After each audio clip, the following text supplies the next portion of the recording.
গতকাল রাজধানী নিউ মার্কেটে গৃহস্থালী জিনিসপত্রের দোকান থেকে বেশ কিছু দেশীয় অস্ত্র উদ্ধারের তথ্য দেয় আইনশৃঙ্খলা বাহিনী।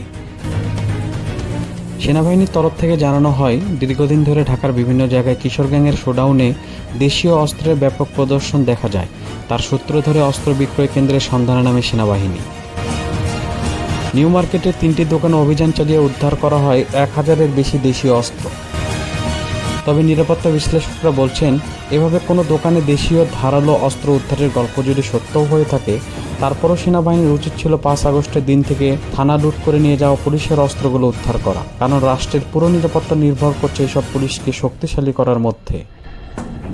আর রাজনৈতিক বিশ্লেষকরা বলছেন, গোপালগঞ্জের ঘটনার পর যেভাবে সেনাবাহিনী সত্য আড়াল করে মিথ্যা ঘটনা বানিয়ে দেশবাসীর কাছে উপস্থাপন করেছে, তারপর সেনাবাহিনীর সকল কথাই রূপকথার গল্প কাহিনী মনে হয়।